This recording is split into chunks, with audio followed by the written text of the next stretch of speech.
Hey, there we go. G'day, guys. Whoever can see us in there, I think there's a few of you in there. Just going to get an Instagram one going too.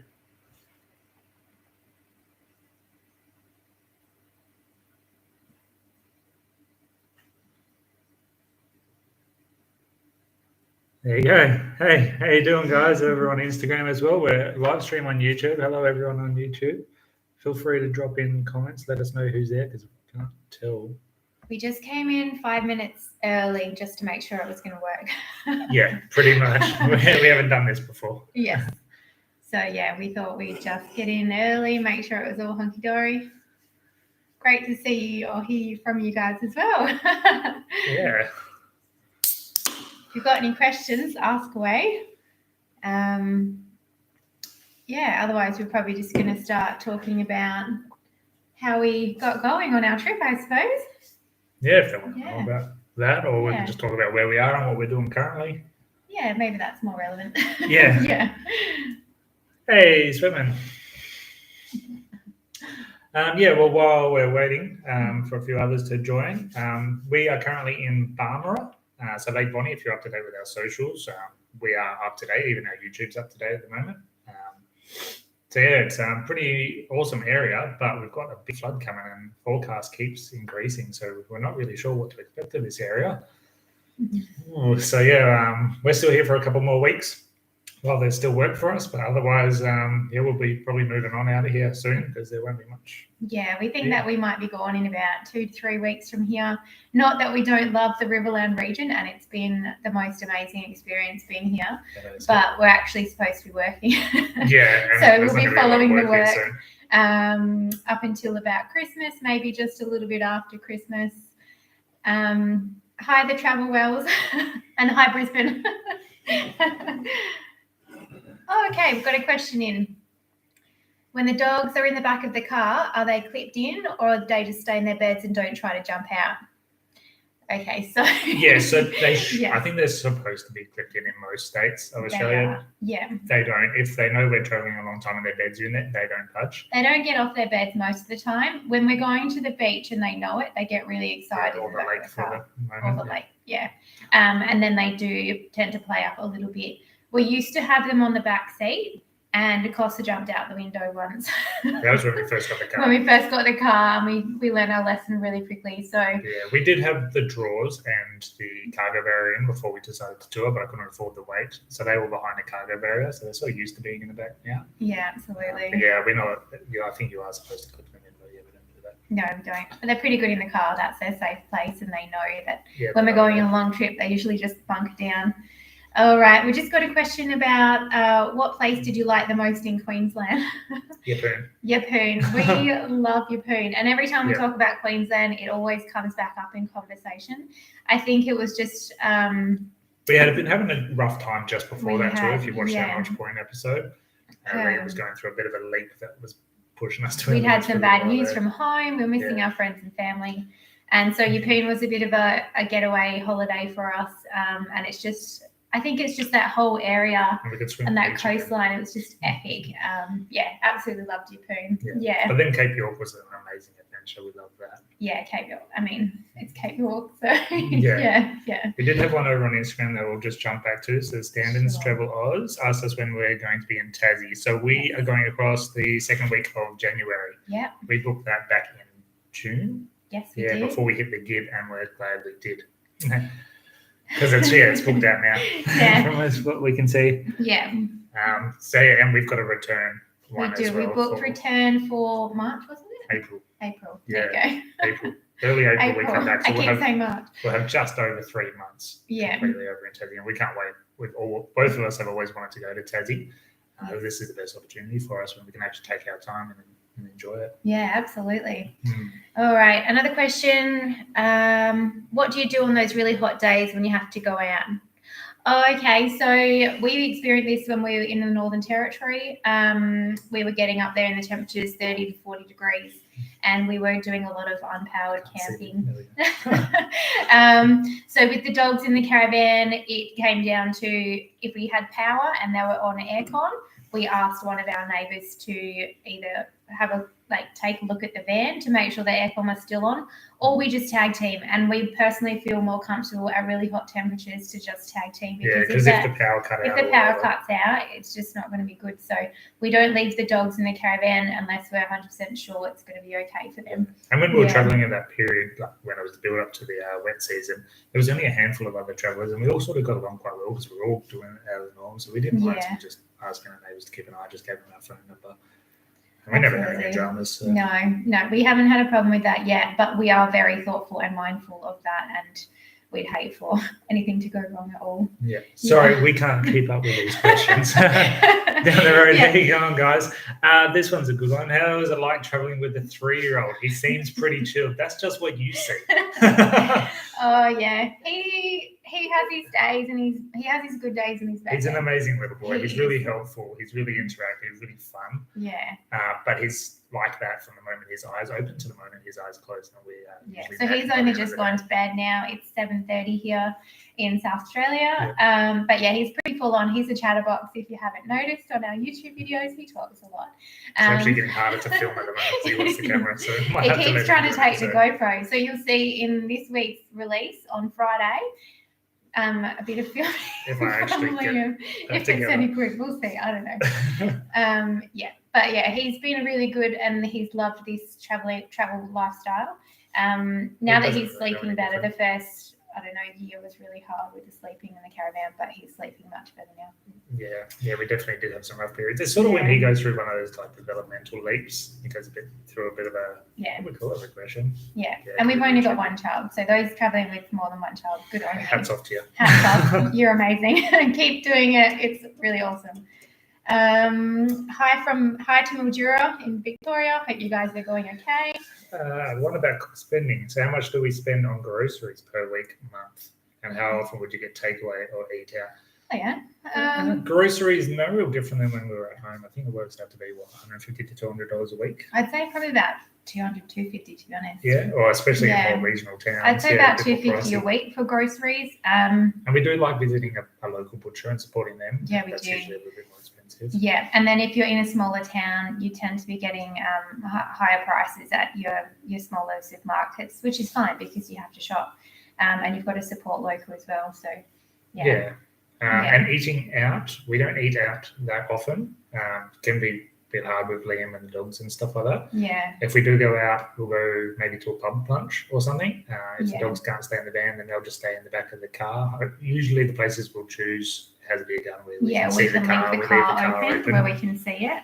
And one of us is constantly checking on the dogs. Yeah, well, they're good dogs. So I can lock the doors, and then good luck to anyone that wants to climb in the back of the dogs. So, and we can see it. So that's our way of getting out for lunch. Yeah. And then take out, occasionally we'll have a pie or something from a bakery or maybe a Macca's or something, but that's maybe once or twice a month if we're lucky. Liam and I went out to lunch today, and we do go out to coffee a fair bit actually, to be honest, because it's been so rainy, and it's a good activity to do on a rainy day is to find a cafe with a play area. Or a Macca's with a playground. Yeah. We can just go for coffee and you can play for an hour. Absolutely. So we make the most of those because we spend a lot of time off grid. So we don't tend to do it that often, really. Okay, what's next? Hello to the Sunshine Coast. Yeah. Sunny Sunshine Coast. Oh. Guys, we'll be in Taz in February, March. Great Aussie Odyssey. We'll hopefully see you down there. Hopefully. Our Oz Adventures. Hey guys, how you doing? We know your pups are happy to be left in the van for a bit. Our pup is 2 and a bit years old, so still a teen. Is it hard to find puppy daycares on your travels? We haven't tried a puppy daycare. They've gone into kennels a couple of times, and they're easy enough. We try and jump onto a local community Facebook group to try and get an idea of what other people use. I did look in Cairns for puppy daycares though, because I was just really interested, and they seem to be really popular these days. Puppy daycares or even pet sitters for a day.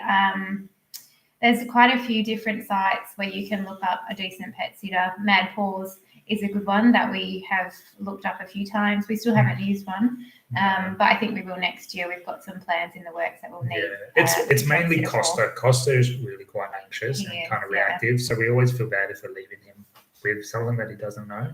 We'd rather just tag team.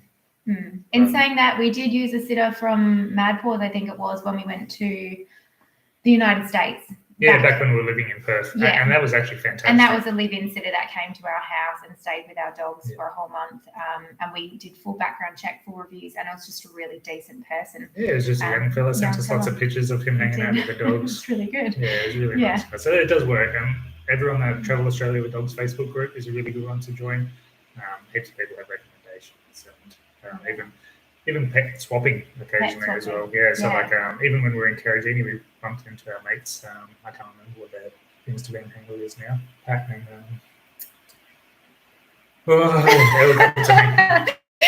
Cruising or something. But they went into Caravans and we just looked after their pup for the day because we were having a day off. Clem was working. They were parked up right next to us, so we just looked after their pup for them for the day. So that was good. Yeah. Do we get frightened when staying in remote vacations? No, unless Costa's frightened. Yeah, with the dogs, we feel really secure. Costa's an excellent guide dog, and if Kiri's barking as well, we know something's wrong. Something's really wrong with Kiri. So we haven't had that experience yet, and we haven't had a emergency, such as a natural emergency where we've had to evacuate. We have rocked into a few campsites and felt uncomfortable, so we just leave. Yeah, we know it's going to be an uncomfortable night. Costa's going to be on edge. We're going to be on edge. And they're usually in towns, in like free camps or rest areas. They are usually in more populated spaces rather than out bush. Yeah. Yeah, we've never felt unsafe out bush. No.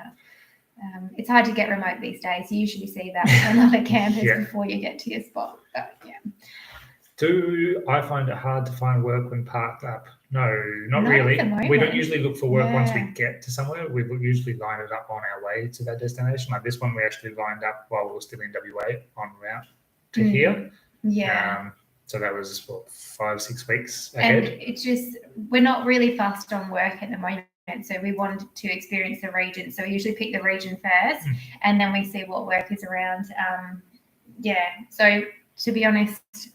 And I'm happy doing whatever. I'm not trained in everything. I'm starting to build a bit of a skill set across the board now. We are, So I've done bar work, cafe work, brewery work, actually in the brew house and the kitchen and the bar. Harvey Norman as well. They took me on for 3 months and I got to learn that side of things as well, being sales. And then now we're working at the Discovery Park. So it's housekeeping, grounds, maintenance, on call, so pool maintenance and stuff as well. So that's been really good. Not really that hard to find work if you're willing to do it. Yeah. And there's lots of groups out there on Facebook that you can look up to ask for work in remote areas as well, rural and remote jobs of Australia. And there's a few different ones similar to those, and you can just post your experience and what you're looking for, and I'm sure you'll get snapped up because there's so much work around. Yeah, it's getting to the point now where we're not struggling whatsoever to find work. People have jumped at the opportunity. People are asking us. Yeah. So like we're going to leave here. So we've got one that's following up on that. When you take on work, do you dictate how long you're prepared to stay for? Usually, yes. Yeah. Sometimes we stay longer because they've asked us to stay longer. Yeah. We didn't have any other commitments, so we have. That was Harvey Norman in Gelton. We also have to consider what's happening in our lives in the next few months. So, for example, we know we need our car service. We know our caravan insurance is due soon, which means that we'll probably stay another couple of weeks to pay that off. And that way we can break even, or, as we earn money on the road, we can, the account will go down a little slower. Pretty much. Yeah, we knew we've got some big expenses coming out. We're heading to Tassie soon, so that's why we picked work up here. Yeah. And it was going to be for 3 months. It's going to be cut short here. Yeah. But looks like we're moving on to another part very shortly. Absolutely. Yeah. All right. So thanks for that. That was a good follow-on question. Is there any other questions above that one? Sorry, I just thought we might miss something. 5 Down Under. Hey guys, so welcome over on Instagram for a second here. Yes. How long do you reckon you'll keep doing the caravan lifestyle for, or have you found anywhere you want to settle down? Well, no. No, we don't know. No, we don't know how long we'll be doing this lifestyle for. We just don't know. We thought it was only going to be 18 months, and here we are 2 years on. With Tassie booked for the next 3 months. With Tassie booked for at least the next 3 months. We do really like Yeppoon and would love to live there. We've got friends there now. We do have friends there now. Thanks to living on the road, we've met some amazing people. Yeah. But who knows what the next year will bring, basically. Yeah, we don't know. We know we've got to fly back to WA in April next year for a wedding. Clem's sister's getting married, so we'll be flying across for that, and then we've got to figure out what we want to do after that. But we'll be leaving the caravan on the East Coast somewhere. I'm not sure where yet. So yeah, we still love this lifestyle. We don't want to give it up yet. We'll make it work for as long as it works for us. Yeah. Good question. Thanks, guys. Thank you. All right. How many days can you usually free camp before needing water top up and our size of tank? So we've got 220 litres of water. So that's 2 times 110 litres. We comfortably do 6 days on that. That's comfortably. That's showering every night, all 3 of us. That's water, cooking, cleaning, everything. Yeah. We can stretch that. We've stretched that out to 8, but that's starting to get pretty stingy on water. Yeah. Usually we haven't needed to stay anywhere longer than that, but I would like a water bladder. Yeah, we've been talking about getting a water bladder for ages. With the car. We just haven't got around to it yet. No, we haven't needed it, so it hasn't been a priority. Yeah. Other priorities, have always come in. They have, yeah. And we can't afford to carry or spend that money all the time, so we've got a priority list, and that's been pushed down the list a little bit. But maybe for Tassie, we'll get one sorted. Yeah. All right. Have you bought anything for the van that you regret buying? Yes. RV Wi-Fi. We found that to be a right pain because it takes its own SIM card. It was forever running out of data, and then I'd have to remember how to top it up, and it never got very good reception. So that was a recommendation from one of those top travelers years ago before we set off. We'll get an RV Wi-Fi. That would work. That's probably the only thing, though.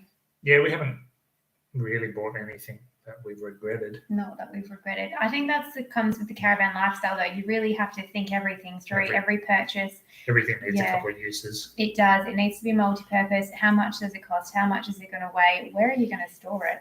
And how long are you going to have it for? Is it worth it? Yeah. Absolutely. And I know that's a good segue into the internet. So we don't have anything special for the internet. We just hotspot off our phones, which is what we're doing right now. Yeah. Clem does work remotely 2 days a week. So for those 2 days, we just try and make sure we're in phone reception. It's more the phone calls rather than the internet, because we could look at other internet options. But we are seriously considering jumping down that Starlink path. We are. We've been looking at that this week. We think it might be a really good option, and by combining what we're currently paying on our mobile phones, if we drop that right back on Telstra, it's probably going to be about the same. And we've been talking to some other travellers who already have Starlink, and they highly recommend it so far. And they're on sale at the moment for like half price for this initial cost. So we might jump into that in the next. Watch this space. We'll see how we go. We'll keep you posted. Down the road adventures. Hey, Adzie. Hey guys, what's your goal once you finish traveling? We don't know. That's future marketing Clem's problem. I don't want to go back to my previous career, but that's something I can fall back on. I was a telecoms communications technician. Yeah, electro technology communications technician.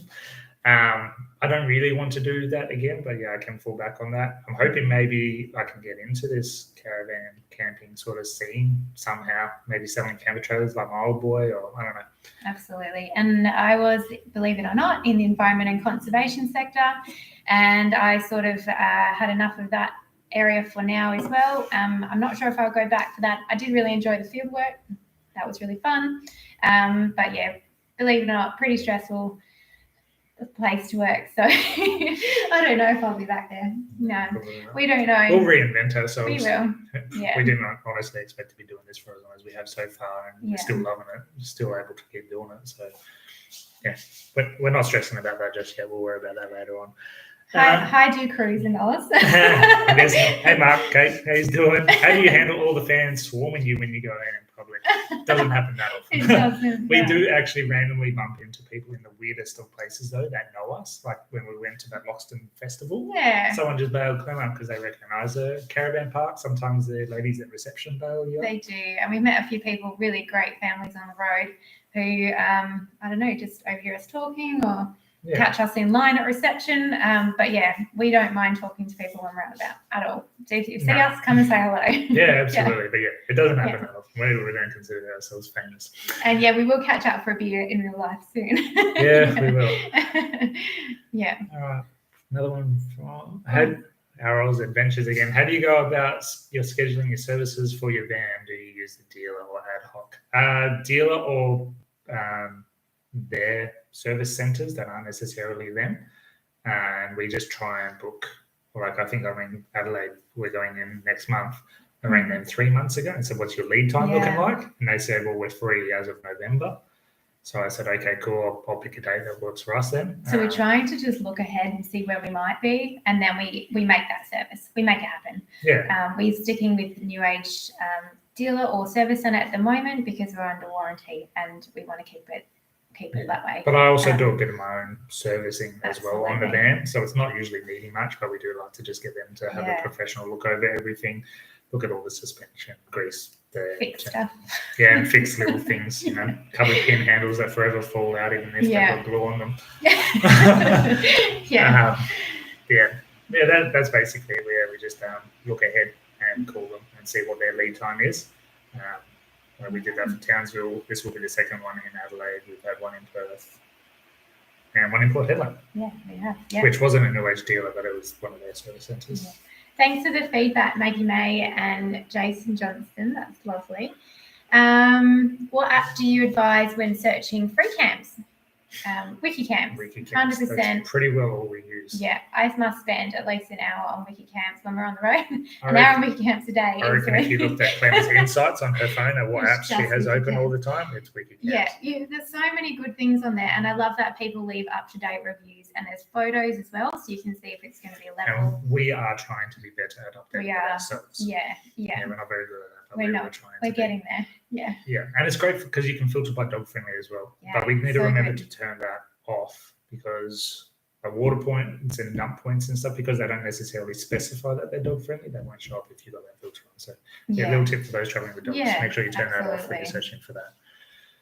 I'm overwhelmed. Thanks for joining in, guys. This is fantastic. It's good to get this feedback from you rather than you guys just watching a pre-recorded and edited video. Yeah. We try and keep it pretty raw, what we show you guys, but it is cut and paste. You only see half an hour of a week's worth of filming usually. So, vacuum seal or just snap block bags to free stuff in the caravan?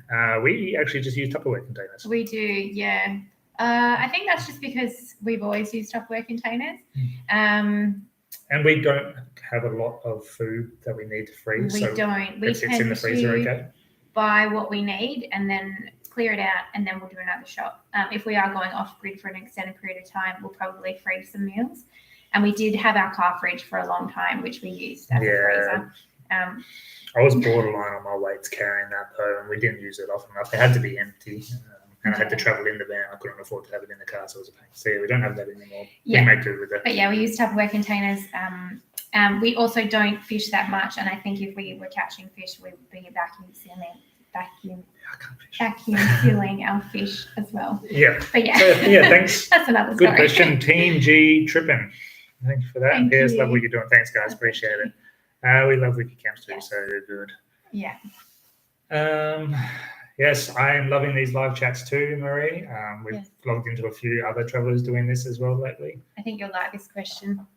If you could add anything to the cruiser, what would it be if weight wasn't an issue? I would have such a different setup. Mark talks about this all the time. Yeah, I miss having my drawers. I miss having that organised part in the back of my car. Is now just a duffel bag with the essentials, and the rest has to live in the caravan. It drives me nuts. It proved too difficult for me to get a GVM upgrade before we left, and it was going to cost a fortune to get it done. There is a few more options on the market now. Maybe because there's more of a focus on weights since all these people have hit the road along with us. So there is an option, but to get a nationally recognised one, now that I'm outside of WA, but I'm WA registered, it is very tricky. So we just make do with what I've got, which is why the car is very limited. It doesn't have a lot on it. Yeah. I do want to put new rims and tyres on. I need new tyres and I want some new rims. So that will probably be happening next month. We hope so. That's my next Yeah. little spend on the car. I don't spoil the car very often anymore, considering how much she does for us. But without having to worry about towing a caravan and weight issues, I think it'd be a very, very different vehicle. Yeah. If you want to see what I would love to do, jump over to my mate. What Mudcrab is his Instagram handle? What Mudcrab? Joey Grabner. His car is a great setup. That's what I would love to do. Custom built drawers, everything. Yeah, really good. cables and stuff. I love that. We went camping with him up in the Kimberley, and we were basically cooking out the back of his car. It was fantastic. I'd love to do that, but I can't afford the weights. But good question. Thanks, guys, for making great videos. We really enjoy them. Thank you, Jason. Really appreciate that. We don't We don't push it too hard, but we do love that we've got an awesome following like you guys. Thank you. I did see one here about how far do we travel at a time. We try not to do more than 350Ks. Sometimes we definitely push further than that. If we're having a good travel day, we're happy to go further. If it's a tough travel day, or we get away later, or sometimes we just can't be bothered. Our golden or we're rule, tired. which we've only broken once, Yeah. is don't travel past 4 p.m. 3 p.m. Sorry. Yeah. We don't travel past 3 p.m. We need that time to set up, get everyone comfortable, do dinner and stuff for the end before, so he's not getting out of the car. Yeah. So I'd say 350K is average. Or that's our maximum. Average maximum. Talking about that fridge again, we don't do day trips. We just take an esky bag. Back to old school. Yeah, we've got an esky bag that we've had for ages, and we just fill it with ice blocks. And those Woolies. The Woolies cooler bags are really good for that too. And they hold ice for ages. So we make do. We make do I for a missed day the fridge, trip. but we make do. Yeah. I saw another question. What advice would you give to a couple wanting to travel like you do, also with 2 dogs? Thanks for that, Belinda. My advice personally is secure what you've got at home and then just go. Just do it. Because if you second guess it, you'll probably never go. Exactly. And yeah, it is a risk, but once you've stepped over that line, and if you're willing to be flexible, like we're working now, we're working at the Caravan park. It's dog friendly. We get accommodation on site, so one of us can work, one of us can be home with the dogs. They also don't mind us leaving in the dogs, and I just swing by and check on them every now and then. So this is really good option to work with your dogs on the road. And you can still travel. There's so much to see. So I would say just do it. Yeah. And once you're free of all those other commitments of your home or whatever, you don't need a lot of money to travel the way we're doing. So just little dribs and drabs here and there keep us going. Yeah. Good question though. How many kilometers are on the Land Cruiser? 258,000 now. Yeah. Yeah, she's almost running. I love that car. These cars in this motor, I've got the 1 HD FTE motor in there for anyone that knows the Land Cruiser motors. If it's treated well, this car will run for a long time. It's all the added extras, not the motor, that causes me grief. It's just an old car now. It's 16 years old. Yeah. Things are wearing out pretty well every time we stop. There's something to fix. We're having problems at the moment with our electrics. Got no lights and no windscreen. We have no lights at the moment. This is a new thing. We haven't experienced this before. Mark's pulled the fuses, and we're going to see an electrician tomorrow. Yeah, so it's still running. We just can't drive at night or in the rain at the moment. Yeah, so we just manage it as we go. I think it's relay, but the relay you can't just swap out. It's soldered onto a board built into the fuse box. So I'll go talk to another Sparky tomorrow. See how we go. Yeah. What else have we got here? How do you go about rego renewals when you're in a different state? WA doesn't seem to matter. I just pay it. Yeah, WA is really easy in terms of rego renewals. So we have a fixed address at my mum's place. Mark's mum's place, and all our mail gets sent there, and she's kind enough to open that and send us all our important things, and we can just pay it online. Yeah. So we're lucky, I guess, for WA. It doesn't need to go over the pits or get a compliance like I think New South Wales. Maybe Victoria do. Oh, I'm not sure. I don't know. I know some states you need to get it checked over, but WA doesn't do that. So I just keep paying it every year and then just keep going.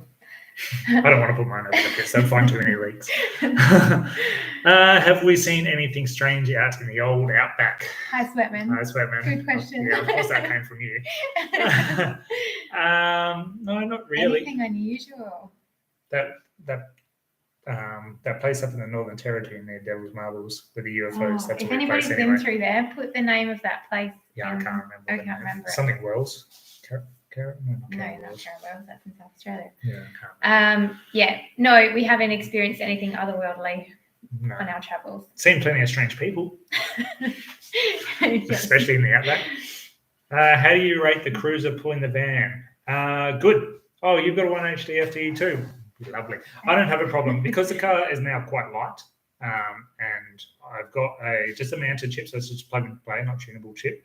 The 3-inch exhaust and upgraded intercooler. I'm manual, so I'm in 4th gear time. We don't have any dramas. The only times I've really had problems is climbing up those big hills up in far north Queensland, Cairns to the Atherton and Tablelands. I had to be in 3rd gear, so I just sat in 3rd gear about 60 k's an hour and just chugged and then let it cool down at the top because I know it was getting hot. I can feel if the transmission's getting hot through the gear stick. Funny enough, Clem looked over at me and goes, "What are you doing?" I'm like, "Just checking the temperatures." and then transmission because the gear six starts to get warm. You've So, driven the car for so long now, you know, 10.5 every years. little tick. So yeah, no, it pulls it without a It problem does. through the sand, even on the couple of beach drives and stuff we've done, or up at Cape York, getting into that spot. She's got plenty of power still, which is awesome. She's got enough to tow our caravan. Yeah. Which is what we need. Yeah. Second week into our trip, you must be the only other travellers I know that aren't really into fishing. Yeah, look, there's actually a lot out there. We've met plenty of people who are not that into fishing, which makes us feel good too because, we try. I had all intentions of learning how to fish on the road. I didn't grow up fishing. If my old boy's in the chat, I can't see who's in the chat. We grew up wakeboarding and stuff with Dad. You know, if it was a nice weather day, we weren't hanging around fishing. We were out wakeboarding. So the only time I fished was with my mates. Brody Moss even tried to get me fishing when we were young kids. And I did lots of fishing when I was growing up, but I'm not interested at the moment. Maybe it's something we'll pick up. Yeah, well, Liam's showing interest in it. So Liam I have wants to to fish, so we're going to have to learn. Yeah. We do carry fishing rods and a small tackle box and gear that we can use. I just don't have the patience for it. And we do enjoy going squidding. I don't know why it is something that we enjoy more. But, I like squidding. Squidding's fun. You can watch them come and play. And we love a day out on the boat with our family when they take us out. It's just fun. Yeah. Hi, Amanda and Nathan. Thanks for joining us, guys. Yeah. Wycliffe Wells, thank you very much. I knew it was Wycliffe Wells Wells. something. Yeah. Thank you, Traveling Blind Nomads. The UFOs and the Elvis and all sorts of it was a fun strange place. goodies. Google it. It's it's definitely a on funky the place. Stuart Highway. Yeah, on the Stuart Highway Jeez, between Alice Springs and Darwin. But second week into your travels, welcome to the lifestyle. Yeah, Bradley. Yeah, it's fantastic. But mind you, you're still in that period that we reckon was a really hard period, 6 weeks before we found our rhythm. So hopefully you're enjoying your trip so far. This is the next questions for you. How bad do you miss homebrewing? Hey, Jono, I do miss it a lot.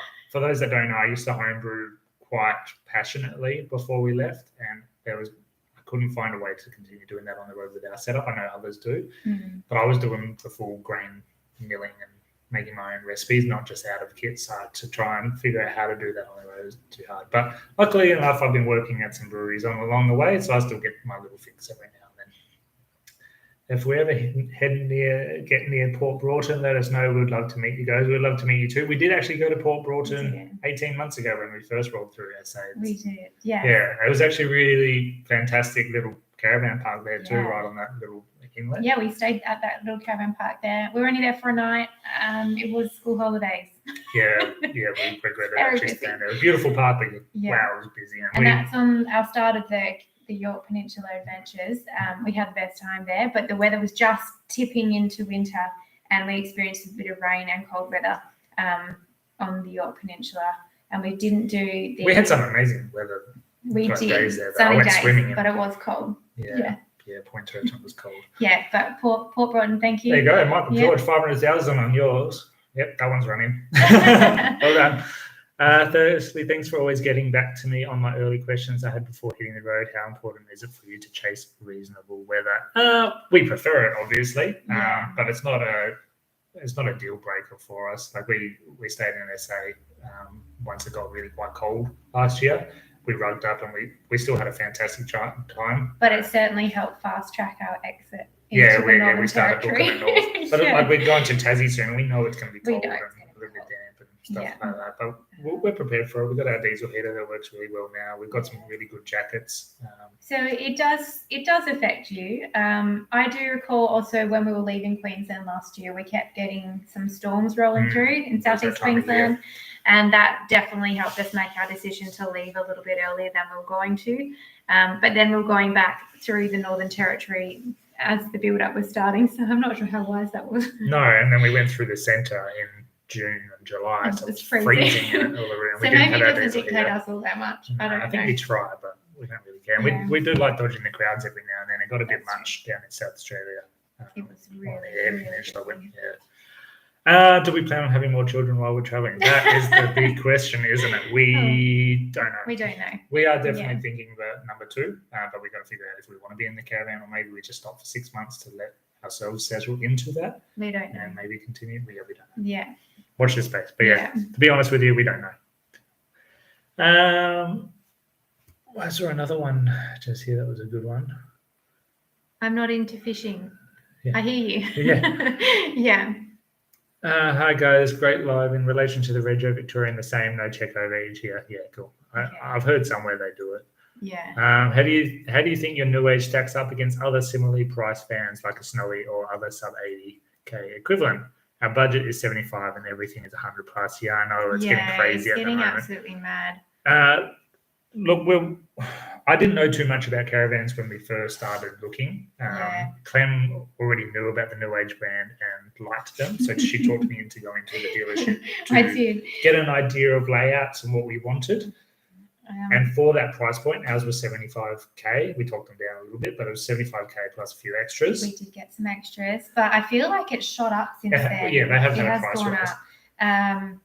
And I personally don't know about other brands because I haven't been looking. No, I can't pass judgment on other brands. But how ours holds up, we've gone everywhere. A lot of them have gone, and we've had only minor things. Like our data was a trial run for us. That was my fault. Didn't let the tyres down enough. Road was a little bit. There was a few things happening. But we didn't break anything. Everything that came apart, I could just put back together again, just myself. So. Otherwise, Cape York, Gibb River Road, and the countless other dirt roads and stuff that we've been on, we've not had any dramas. So our new age van has done everything and more that I could have wanted for it when we bought it 2 years ago, which is why we're still in it. We have no plans to change it. Yeah, we love our van. It's home now. It's home now. It's got everything we need, and it's got a few little quirks and things. But there's a few things I'll definitely change in the layout and stuff. But a key thing I think to any caravan that I've experienced is to make sure you keep doing your checks, because if you don't notice the little things, they can turn into really big bad 100%. Things. That's how we've managed to catch a lot of things. We catch them really early, and then we stop, get them fixed, and then move on. Which, like if you watch our Gibb River Road episodes and stuff, like we're stopping all the time, and I'm just letting everything cool down, like the suspension, let it cool down, do a walk around, and just look over everything. Because once it starts going, it can snowball. After that, I think so. Sorry, there's so many questions. Thank you so much, everybody. What do we wish we knew when we were starting out that you know now? Everything. I don't know. That's a tough one. How do you narrow that one down? Well, I don't know. It's hard to think back to before we sort of left. Yeah, to be honest, I think we didn't really give ourselves enough time between making the decision of leaving to getting into the caravan. We had 2 months, and I feel as though we didn't make that mental switch. No.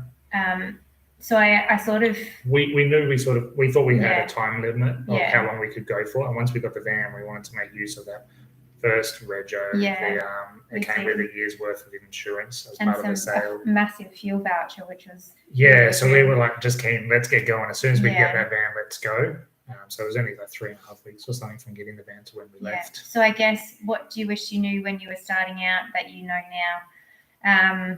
That we should have probably done a small trip before we made our decision to actually leave, so that we could get everything in the van to where it needed to be. We spent 6 months on the road juggling, organising things and having everything. And even now we're still reshuffling, but they were the major things. Like we didn't have a barbecue. Well, we couldn't get one at the time because there was a massive shortage. All the Ziggies were sold out when we left. So we had to order one, and then it was just normal stuff like storage bag for the drill bar. We couldn't get one. So just, I guess, I can't afford the weight to put a big box. We wish we'd known a bit more about storage and what we'd actually need. Yeah, and you can get so caught up by all these other travellers with products that they recommend or and not everyone can sell. afford that, and we certainly couldn't. That's why we don't. A lot of it. I would love to support a lot of those companies, but we can't. We can't afford to carry everything. One from Drop Bear Storage. Hey guys, thanks for joining in. Do we plan on spending any time in Vic? Not between now and Tassie. Hopefully after Tassie, but we know it will be getting cold, so we would love to come back. I would really love to explore the Vic High Country. Yeah, Vic High Country looks amazing. Maybe not necessarily with the van. Maybe set up with like a rooftop tent or something and get really off the beaten path. This is news to me. It'll be one day. I'd love to explore the Vic High Country. I'm hoping next year we'll spend at least a month to 2 months exploring Victoria. If we don't struggle in the cold too much. But yeah, we'd love to meet you guys. And if you're traveling again, let us know, because we'd love to see you on the road. We only miss you by this much. advice or tips on the transition of moving into a van? That's similar to the next question. When you first got your van and started packing it with what you thought you needed, did you weigh everything before it went into the van? No, I didn't weigh everything before I went in the van. We had a good weigh bridge just down the road. So we put everything we thought we would need into the van, and I had already weighed my car separately, so I knew how much total weight I could afford. We went over. We were over that first time, so we culled a bunch of stuff and weighed it sort of as it was coming out. Yeah. And then we went up. Our first stop was actually to see Clem's parents, and there was one of those paid weigh bridges where you go see and they do it all for you. And we were only over by a little bit. So it's just a little bit more of a chop and change for us. But we were carrying useless stuff back then. We have done massive changes. And it changes as well. Like it changes every month. We've got another 15 kilo bag of stuff to throw out, and we just did a throw out 3 months ago. So whenever we do a decent change or get a bunch of new stuff, I will just go over a weigh bridge. I know enough about our weights now that I can just go over, as long as it's a flat entry and I can roll on, check my front axle, check my rear axle while we're in combination. And the rear, I can get an idea of whether we're still within our specs or not. It sucks. The car is our close point. We've got room to move on the van. I've got 300 plus kilos of my GCN. Yeah. It's just my GVM that I've got to keep an eye on, really. Yeah. But the more the van weighs, the more total weight, the more my car goes up. So yeah, definitely. Yeah, it's a constant juggle. So anytime we change anything drastically, I just go over a weigh bridge again. Advice or tips on the transition of moving to a van? From me, I would say to give yourself time to get used to it. Yeah, it took us going to be hard in a good 6 to 8 weeks to adjust to van life, and it was a really tough time. Once again, if you haven't done that initial trial trip before you go, or you're not used to your van, I mean, our first night in the van was the first day of our trip. We wish we'd done something earlier, but we just didn't have time. We'd set that time frame. And all of the events were snowballing. And we knew we were going to go stay with family and stuff, so we thought that was going to be enough of a transition for us. That, we went up the coast to see our family first before we officially set off. So if you can't give yourself time before you get into the van, give yourself time after you get into the van. Yeah, just go park up somewhere for a couple of weeks. Learn everything about your caravan, test everything, make sure it all works properly, and then be near a service centre if you're not sure about it, things so you can get help. And ask on Facebook groups. Ask on Facebook groups. They've been so helpful. Another good one on Instagram over here. Do you still have a home base? So we have chatted about this in our Q&A that we did back in May. We didn't sell our house initially. We have sold it now. About a year into our travels, we sold it because we didn't want to go back to that home base. We were renting it out and it was going really well. Our house was getting quite old though, and the maintenance issues were starting to come up more rapidly, and it ended up costing us in the last 12 months. So we decided to sell when it was when the prices were right up early this year. I think they peaked. I think they're on their January. way down. I don't know if they're on the way down or not. Keep getting mixed reports. Anyway, we decided to sell, and we sold our house in February early this year. No regrets there. No, we're loving this too much. We don't use that money to fund our travels. If that's another thought for you guys, that's tucked away for future Mark and Clem. We work to fund the travels. How do we deal with wet dogs in the van? Towels. Ours don't smell when they're wet though, which is a good thing. We have a really good green microfiber towel. It's a really big one. Big green sucker, I think they're called. Big green sucker, they are really cool. Really good for drying the dogs. They're really designed for the car, but it works really well. It works really well on the dogs. It's sort of the shape that you can hold it in 2 hands and wrap it around. It's a really big one. I'll put a photo up on our Instagram story of the towel, but it's so absorbent and it's really good at drying the dogs. Our key is to not get them wet. There's been a few times, like from the car to the van, if it's raining, I'll actually just carry them so that their wet feet don't get wet. But we've had days where I have to go through every single towel to keep the floor clean because of muddy footprints and wet toddlers. And at least it's all just like the vinyl laminate floor. You can just wipe it up, but then the washing builds up. We only carry so many towels as well. So the constant rain can be a really big challenge for dogs. Which is beneficial where we are now. Like we've got this little house that we're currently sitting in that gives us a little bit of extra space. We're still in the caravan. We're still cooking, sleeping, living in the van. But we have this space here. Extra bathroom behind us and a TV over here. So it's nice having a bit of extra space. Another one from Adzi. If you could do one thing in your travels without having to worry about costs, what would you do? Really good question. Oh. Having to worry about costs. Yeah. Well, there's been lots of tours we've wanted to do, and we've gone, oh, I think really I always wanted to do horizontal falls. Yes, horizontal falls. Yeah. Why is it so expensive? Yeah, that's really expensive. It's like $4,000 or something. And yeah, then to have to try and put the dogs somewhere. Luckily, we didn't have them in the Kimberley. Yeah. But when we were up there and looking at it, they were shut down due to an incident, so we didn't end up doing that.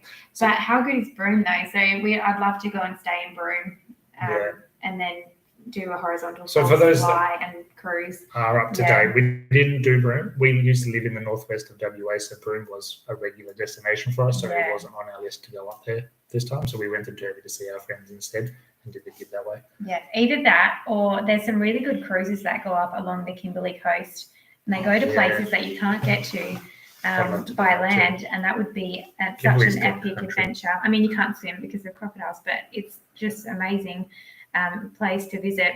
Otherwise, I would probably go to a really expensive resort in the Whitsundays. Yeah. I don't know, we might splash out a little bit in Tassie and do maybe a helicopter or flight or something because we haven't done we're not yet. sure. And Liam's pretty keen on doing something. He is, yeah. Lots of friendly places to set up and go day trips in the high country. Cool. Thank you for that, Tanya. Yes. Send us your I will, favourites. send us some more Yeah. places. I would love to explore it. Would you guys be interested in doing a caravan and camping show? Good question, Nathan and Amanda. Yes, we would love to. Absolutely. If we were in the right area. We always seem to be in the wrong area for them, and it's so hard for us to just shoot off to make it to one of them. What we really need to do is look ahead into 2023 and see when the shows are on and plan ahead. Yeah. Whether we hang out with the guys at Mill Age or we just go and hang out at the show. Or we just go for a little wander. Yeah. I was really spewing that we couldn't get to the Perth one, Yeah. You guys, the Ozbox crew were there. My dad was there. Dad got to meet you guys, so that was cool. Yeah. I would love to get to one. It'd be good atmosphere, good fun. And we'd meet so many like-minded people. Yeah. It'd be really good. And you always good to have a little look just at missed other the caravan one. Just campers. missed the one in South Australia too, but we just started work before I found out about it. Yeah. But anyway, thank you for that question. That was a really good one. It's not that cold in Tassie. It's 12 degrees on Launceston at the moment, and the aircon is working a treat. We are from northern WA. It will be cold for us. Yeah. But we seem to be acclimatizing. It's pretty cold here right now. We're still wearing t-shirts. We are getting tougher. Yeah. We're ready for Tassie. Bring it on. When you go to Tassie, you're doing east or west as much as we can. East, west, middle. We'll do whatever we can. Yeah. Is it hard to find free camps? Close to towns and cities, yes. Where did we really struggle? Queensland. Yeah, free camps, Queensland, but it depends on what you want to Brisbane. What you want to classify as a free camp. There's a lot of free RV rest areas in towns that we use. Yeah, there are. Yeah. Excuse me, and roadside rest areas that we use, which are free. But like a good free camp, like Member Nut Beach in WA is a fantastic free camp. Still can't believe it's free. Notch Point in Queensland, a fantastic free camp. So there are some really good ones. We did struggle to find really good ones like that regularly, but we can find free camps pretty well anyway. Yeah, you can. Yeah. That's a good question. Where are we guys up to? Hey guys, hope you're doing well. All the best. Thanks, Danny. Thanks for watching all the time and commenting, buddy. Yeah. Really appreciate all your feedback. Hey Dylan. Hey guys, what is one essential caravan mod you would recommend? That is a good question. For me, putting that DO35 hitch on instead of the 50mm ball was a bit of a game changer. I know it's a lot better for safety, but it was a lot smoother for me towing. I had a bit of a knock when I was using the 50mm ball. I honestly feel so much more comfortable helping Mark with the DO35 hitch than I ever did with any tow ball. Yeah, and occasionally the tow ball would get stuck and it'd be really hard to get off, but we've never had a problem with the DO35. Yeah. So I love that DO35. I'd recommend that. And when the DO35's on, it's on. It's not going anywhere. Whereas the tow ball, it just looks so dodgy. So that's my biggest one coming from the person that's driving the one. Do you have a mod for inside? I think our inverter is very handy. Oh yeah, inverter. Yeah. We don't have ours wired to the whole van. We've just got a power board plugged into it, and we just use it as we need to charge laptops, drones, whatever. Yeah, and before we had the diesel heater, I always said we didn't need one, but now that we've got one, I love it. That is actually a really good one. Especially with what we've been doing this year, and the places we've been traveling in the last 6 months, we've used our diesel heat up a lot, and it's made a huge difference. Yeah. Yeah, another Instagram one that's a good one. Do we book to book ahead or just wing it? Depends on where you are and what you want to see. There's a lot of places over in WA that if you want to do them, you tend to have to book ahead, or you might get lucky to get a cancellation spot. And Tassie, we had to book the ferry. We haven't booked anything for Tassie. We're just going to wing it when we get there. A lot of the time, if we're just traveling along the road, we don't tend to book. If we've heard on the grapevine that it's going to be busy, I might call ahead. But I tend to not book at all. There's always somewhere for us. There's always somewhere. And if we can't get in the caravan park, we'll stay elsewhere. We'll just stay on a roadside restaurant and move to the next town. Yeah, we're not fussy whatsoever. But there are a few spots that we really wanted to see. Like when we first set off, we wanted to get to Point Turton. So we booked Point Turton about a month out. Usually our longest stays, like if we're staying more than 4 to 5 days, we'll book ahead because you're not always guaranteed a site that long. But we hate having that locked-in commitment. That we have to make it there. What if you have car dramas or whatever? Or you really like somewhere. Yeah, and you don't want to leave just yet. Or the weather's terrible. Yeah, so we don't like booking. It is a good question. But you can't wing everything. Unfortunately, you do have to book some things.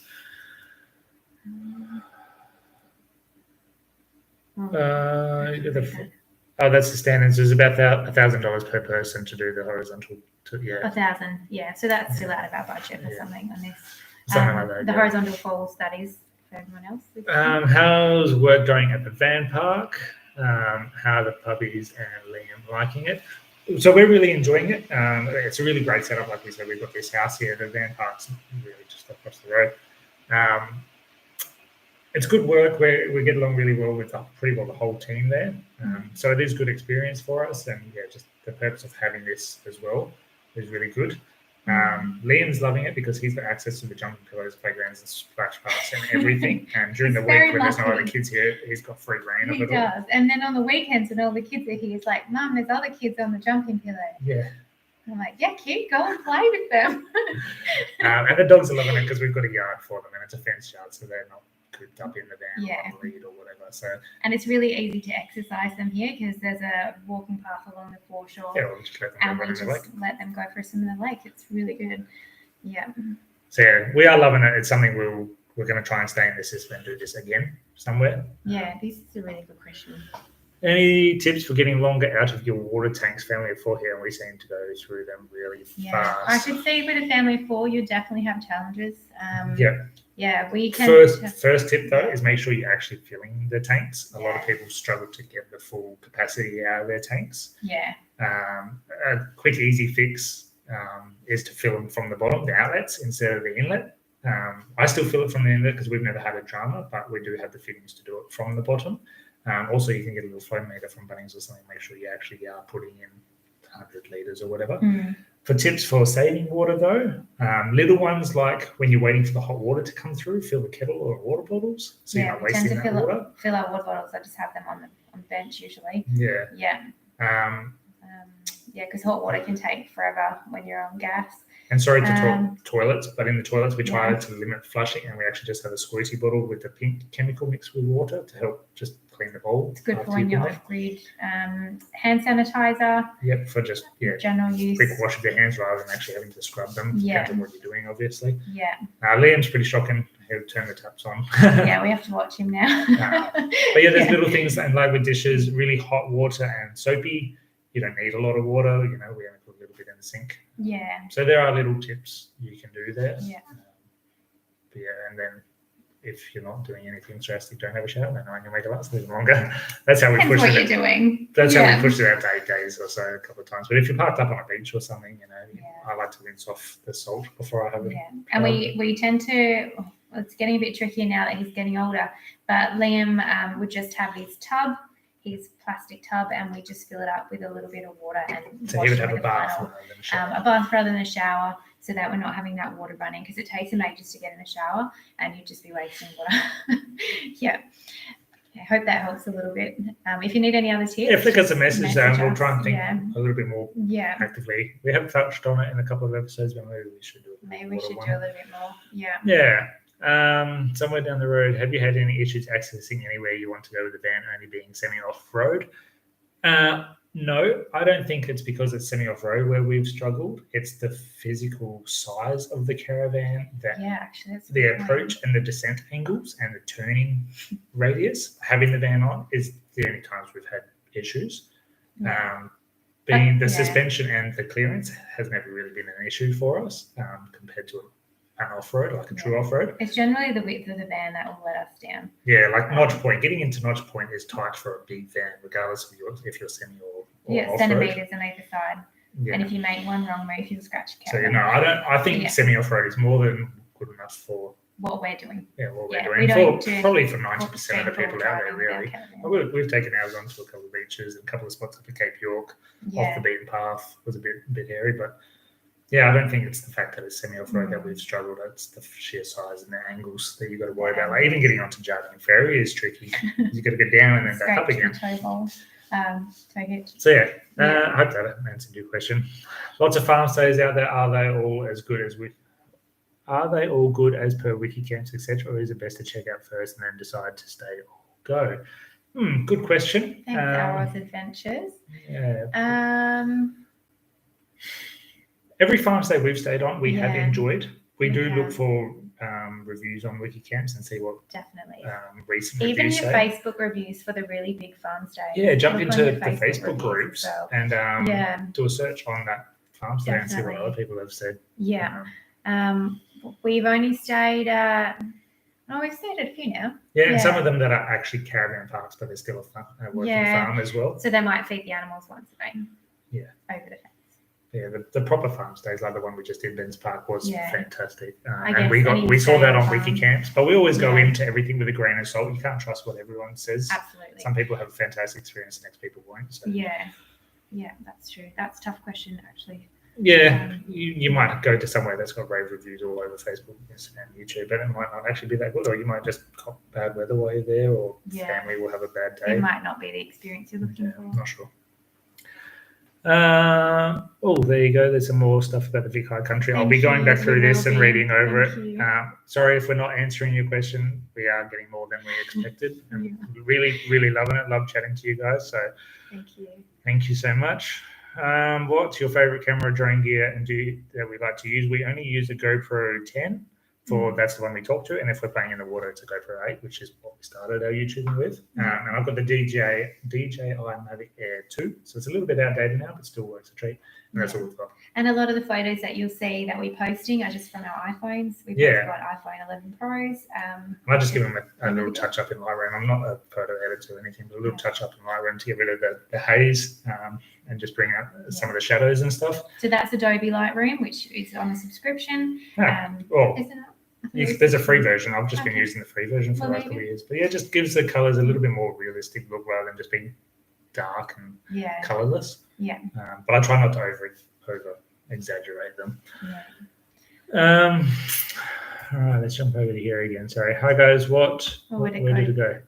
Hi guys, what work does Clem do that requires phone service? I'm thinking of trying casual work. Oh, hi Barry, good question. I do remote admin to a company in Perth, which is through my own business, which I started before we left. Before we had Liam, I was running my own business from home. Basically, it's just administration services, and I need to be able to answer the phone because customers call through, or the phone gets diverted to me, so customers are calling me directly, and then I schedule whatever it is that they need to that company. So that's basically what I'm doing in a nutshell for that particular client. I do other work as well. So I have a range of clients across Australia, and they'll call in for administration services. And basically it could be anything from making documents or programs or whatever they need to support their own business, basically. Yeah. If you're looking for more information on virtual administration, just send me a message and I'll see if I can help you out. Yeah, and there's a good Facebook group. There's a really good Facebook group. There's actually quite a few Facebook groups. Yeah, you need to find the right one because they've got very similar names. They do. I'm going to quickly try and pump through a couple of these. So how do you deal with the danger of 1080 baits? We don't let the dogs free roam whatsoever. We do carry muzzles. We don't use them probably as often as most people probably would, but our dogs don't necessarily pick up food. They probably still would. They would. But we keep them quite tight on a lead. We don't let them just run around in the bush. And if we're in a town or something, we usually feel pretty safe.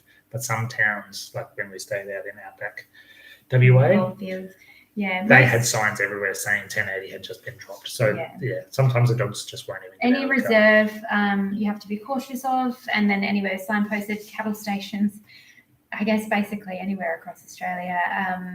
And we've heard of poisoning happening on the side of the road, so you can't be too careful these apparently days. birds can track it. And birds can track it, animals can move it. So basically we're just really conscious of it. When we take the dogs for exercise off the lead, we make sure they're in a space, a huge open space, where we can see them. And if they're playing fetch, they're not looking for food. We will struggle to even give them we can treats really if control them fetch. with the ball, which is really handy for our two dogs. How long do we plan on travelling for? We don't know yet. We did touch on that before. Sure, it seems like doing the big lap has really taken off. Have you seen much of an increase in price of paid accommodation? Yes, absolutely. When we first set off, $35 a night usually got you a decent park with a few, jumping pillow or playground or pools or whatever. Now it's $50-$60 a night for something like that. So we have seen an increase. It's probably why we don't stay at a lot of them unless we can work at one. Yeah, and I must say WA is really expensive for caravan parks. Queensland kind of was too. Queensland was close to Brisbane, but up further. Yeah, there's lots of free camps and other options besides caravan parks that you can weigh in on, I suppose. Yeah. Do we travel on a budget? Not the one that we track. We just track we don't track anything, but we keep an eye on. We keep an eye on our accounts, and we sort of just know, okay, we're going to need to stop for work soon and do exactly what we're doing. We don't splurge. No, we don't splurge, which is why we haven't done a lot of those big activities and stuff, because we look at the price of one of them and we can't justify, an hour or 2 hours worth of an activity on what we could travel for a month on. We weigh out, we could travel for another month if we don't do this. Yeah, it's hard. We're going to we do a couple of activities, but we really pick and choose. Fuel consumption per 100 when we're towing. Lately, it's actually been about 19. Average is about 21 litres per 100. Fourth gear, 95 kg an hour. I can comfortably sit higher, but I start using more fuel. 95 is my sweet spot. Hey, Kerry, how much experience would you have to say before taking on an adventure like this? Would you recommend it for someone that hasn't camped or four-wheel drived before? I'd definitely want to make sure that you're comfortable camping. Even though we've got all the luxuries of the caravan, you still are out in the bush camping a lot of the time. And if you are towing, I'd recommend getting a towing course, learning about your caravan and your vehicle before you go. And there's some fantastic towing courses. We didn't do one. I had done a lot of towing in the fire brigade and stuff before we left. Small, really heavy trailers or really big light trailers, a bit of a mixed bag. So I felt comfortable towing. It was a different kettle of fish. It did take me a little while to feel comfortable. And even Clem can tow it. She doesn't like to on the main roads. I'm not towing it, so I prefer Mark to do it. But Clem can do it, which is good. But that's something I want to work on. But yes, I would highly recommend doing something like this. Get some training. To anyone. Yeah. And it wouldn't take much to know if this is going to work for you. Or just buy within your limits. Like if you don't want to four-wheel drive, do it a different way. Get a smaller car with a rooftop tent or something else. Yeah, there's plenty of options out there. Or motorhome. They're the best, honestly. Or like a little hybrid camper. That's a lot easier to get a whiz bag. I was thinking more of this mixture of a camper trailer and caravan. Yeah. Hi guys, great to see you. Great to see you. Thanks for coming along, Ron. Thank you. Do you wear masks when you're on an adventure? Are you vax and boosted? Yeah, no. Yes, we got vaccinated and we've had our boosters. I think we can go get one more at the moment, but we haven't done. Get onto that. But we've kind of had to travel the way we wanted to travel. Yeah. But we're not anti-vaxxers or anything. We were a little bit hesitant, obviously, when it was brand new, but once it had been around for a while, we were happy to do it. Yeah, we're vaxxed. And we wear masks when it's recommended. Yes. Yeah, I don't tend to wear masks if I don't have to. No. We have had COVID. Liam's had it twice. We've only had it once. It wasn't bad for us. We were really lucky. We did get lucky. Have you stopped your voting? No, we just found out that we could. We haven't done that yet, but we happened to be in WA when we needed to vote. And it worked out for us. But we will look. We did apply for a postal vote. It didn't arrive. It arrived 2 weeks later. There's something we're working on. Okay. What's this one? This one here. Yes. So happy to hear your views on the semi-off-road. I'm heading off on a half lap and was worried. No, I think it would be fine. Like an off-road is going to be a lot heavier for maybe a little bit of extra. Yeah. And just stick within your limits, obviously. But thank you, Lisa. Good comment. Yeah. Do we ever feel unsafe in the free camp? No, like we said with the dogs, no, we don't feel unsafe pretty well anywhere. Yeah. Sorry, I'll just go with this one. Yeah, you look at that one. Yeah. Is there anywhere in the SA Peninsula area the van will not go without damage? Oh, probably. I can't think of anything extreme down here unless you're not in the peninsulas. Not in the peninsulas. Then again, we haven't done the Fleurieu Peninsula.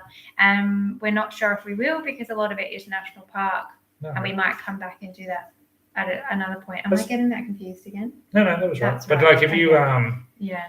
No, well, to get to any of those campgrounds, as long as you can physically fit, crawl in if you have to. Yeah. Like we crawled into some campsites. What was that one? Burners Beach was a little bit rough getting into. It was, but we did. I think it was just the road, the track. In. Yeah, we did scope it first. Yeah, and if it looks too dodgy, we don't go down it. We just reverse a lot. Yeah, and sometimes I've even just sent the drone ahead to suss out what the track's like and if there's going to be room for me to turn around. Yeah. Purpose of the drone. Since Australia is so low landing, do you fear climate change will cover the entire country? Oh, you know that's what? not a question for me. Yeah. I could just go on about this. I don't think we should get into that. But I have felt like the weather is different this year. Oh, we're from the coast, and to see this flooding that's coming and the forecast that it just keeps. And the last few years has been lots of extreme events in this part of the world. Maddie, thanks for watching. Oh, you watch every Friday, doing your lap in a couple of years. Awesome, mate. Thanks for joining in, and thanks for all your comments. I always see your ones pop up. So thanks for joining in. All right. Since according to the recent G20, the sea will rise by 20 feet by 2030. That's also another one for later. One for Clem. Yeah. Hi guys, did you sell up your home when you left, or have you rented it? Like we said earlier, we did rent it out and we sold it early this year. That was a decision that we made based on the current rental market and then the current selling market. But we have put that money away for use later. Yes. Do you travel fast or slow? I guess traveling slow would be cheaper weekly. How long do you stay in a spot? That's a funny one. Yeah. People say if you're doing the lap, stay in a place longer and you won't spend as much. But if you're doing the lap, you're still going to do the same amount of Ks regardless. Yeah. So you're still going to spend that money on fuel. You're just not going to see it in there each individual month. Yeah. So that doesn't really make a lot of sense to me. Depends on where we are. Like in the NT, there's a lot of open space. So we did a lot of longer driving days to get to places, and then we often didn't stay in them for very long. So maybe they're 2 nights, and then we moved on. Yeah, and then places like in South Australia, there was so much to see in such a close compound that we were only traveling 100 k's, but we'd stay for 2 nights. Well, not even sometimes it was less than 100 k's. Yeah, we'd stay maybe 2 nights, go 100 k's down the road, stay another 2 nights. So and then just explore in a really small radius, and then move on again. We do like to try and pick a spot and explore from that area, so we're not towing the van the whole time. Yeah, it was like that on the Queensland coastline because there were so many good spots to see. You could move on. You could drive for an hour, be somewhere completely different, and have completely different range of activities to do. So it just depends on what we're up to, is whether we travel fast or slow. What's your Bradley Brown? Hi, Brad. Hey, Brad. Do I drink more coffee now that your toilet is only 10 meters away? I feel a lot safer drinking more coffee and in the car now that the Caravan is right behind me. Nothing's changed, Brad. Nothing's changed. Yeah. I've joined late, so I hope I'm on the right track. Is there anything that manages to come with you every trip? Is there anything that manages to come with you every trip but you never use? Well, we live on the road, so we're pretty well now. Anything that's in the van has to have a use, otherwise it's gone. It's gone. Yeah. There's still a couple of things. I've got like a spares bag for the car. Fuses, electrical cable for the Caravan, where if I need to replace the pumps or whatever. Some of that I've never touched, but I'd rather have it. That stuff that you might need, And I used to slide in. We carried our beach umbrella around Oh yeah. for 2 years. Used I've it only once, I just think. thrown it because what's the point? I've never used it. Liam doesn't let us sit on the Liam beach. doesn't let us sit So, down, so what's the point? Yeah. We'll just take maybe 5 more questions and then we'll call it, I think. Yeah. But if we We'll haven't see how we answered go. your question, just send them through and Yeah, and we'll do another live maybe. Yeah, because this has been really good. Soon, Love yeah. interacting with you and seeing the names that comment and like Yeah. weekly. Thank you. Our true followers. It's been really good talking to you guys. Where were we up to?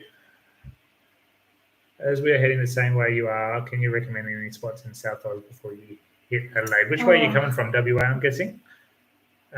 Kimber. I loved Kimber, even though it's not a touristy sort of spot. It's on the highway. Kimber's a fantastic little town. If you have time, do the Eyre Peninsula. Yeah, we loved the Eyre, was especially so that good. western coast of it. Yes.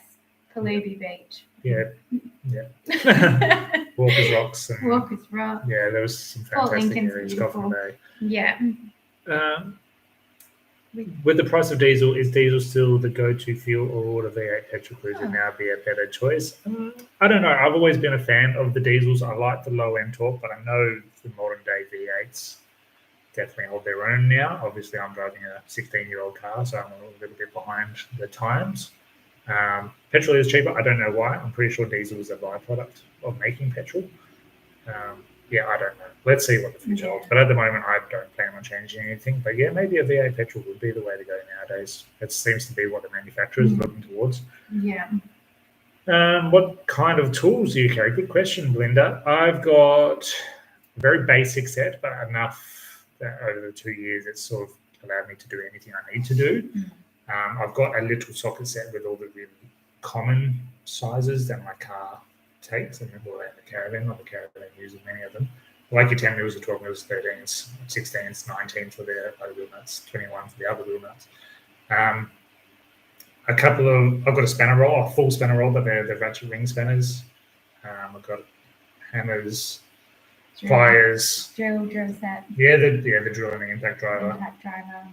And then I carry my spare fuses, electrical cable, a soldering iron. Because I'm an electronics background, I don't mind fixing wires if they break. If you have a choice, don't get the 12 volts on it. Nah, just get a 241 and deal with it. Run it off an inverter if you have to, otherwise just wait till you get a Caravan. I paid you that 12 volt one.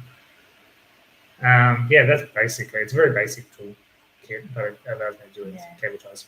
A few times cable ties have got us to the next town. Our Oz Adventures, do we carry an EPIRB? We actually don't carry an EPIRB. A little bit old school. My dad is our backup, so I tell him where we're going and when we're expecting to be there, and he sort of knows to check in on us. He also tracks us via our phone. Yeah, I've set up a tracking thing so he can see where we are. If we're in and reception. we check in every time we have reception. Yeah, so it's a little bit old school. Yeah. But we're looking at this Starlink. And that will eliminate that whole problem. Sort of thing. Yeah. Obviously, if it's an emergency, it takes a little while to boot up and set up, but it'll be better than nothing. But yeah, I would recommend an EPIRB.